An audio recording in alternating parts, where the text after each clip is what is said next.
Hey, Tony. What? Tony, It's news time.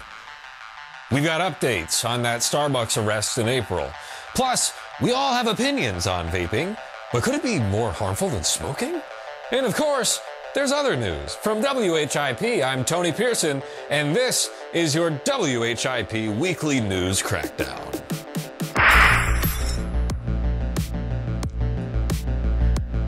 A study done at the University of Athens has revealed that smoking e-cigarettes, or vaping, may actually be worse for your health than smoking traditional cigarettes, even though they are often advertised as a less harmful alternative to traditional cigarettes. The Irish Post reported on the study on October 16th, but the research was originally published in the American Journal of Physiology this past August.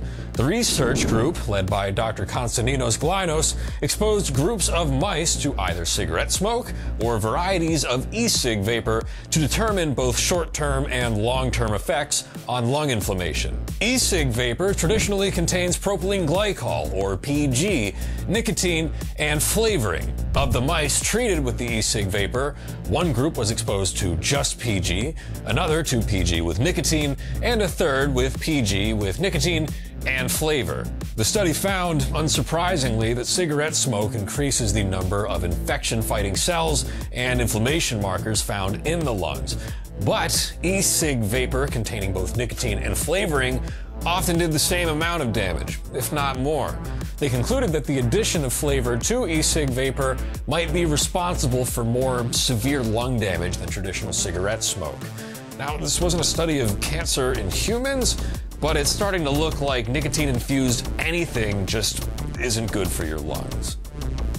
A commission reviewing the April arrest of two black men waiting on a friend in a Starbucks has shared its findings.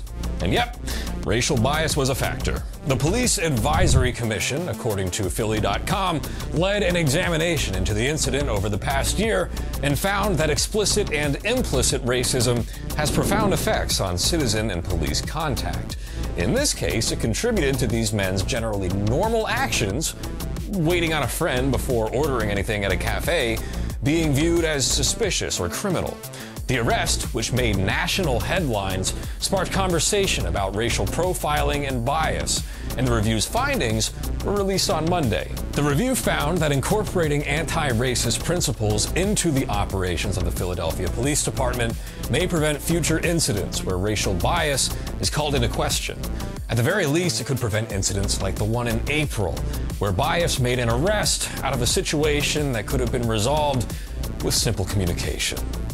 Police Department Commissioner Richard Ross did respond to the report, saying that the police department rejected the notion that racism drives citizen police contact, citing existing policies prohibiting biased policing. But they did concede that biases may distort the perception of some citizens who then call the police to report crimes.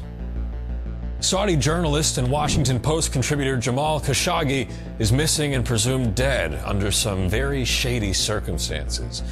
He was known as an outspoken critic of the Saudi government and disappeared in the Saudi consulate in Istanbul, Turkey, over 2 weeks ago. A report first made by the New York Times early last week suggests that he may have been murdered.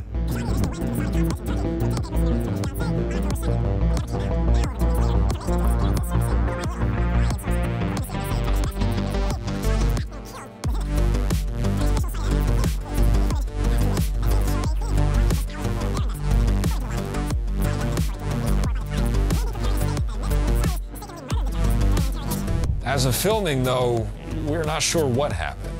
Local politicians in San Francisco have come up with a plan to fight homelessness, widely considered to be one of the city's greatest issues.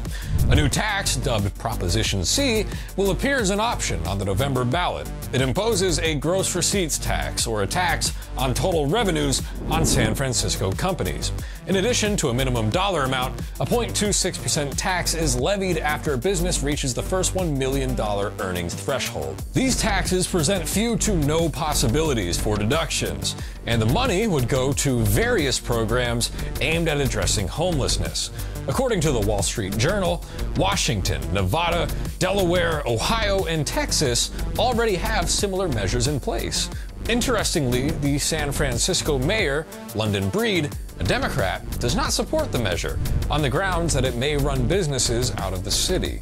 Finally, on Monday, Senator Elizabeth Warren released a 5-minute video documenting the results of a DNA analysis showing that she has distant Native American ancestry, after the president said he would donate $1 million to a charity of her choice if she did. President Trump responded to reporters on the South Lawn of the White House that day, saying that he didn't say that, even though he very clearly did at a rally in July.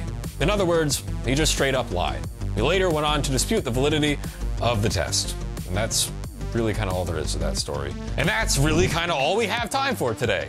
Tune in at this time next week, roughly, for more of the news you care about. From WHIP, I'm Tony Pearson, and this has been your WHIP Weekly News Crackdown. Oh, we went off script at the end there, but, you know, it's all good. Yeah, we should really do that.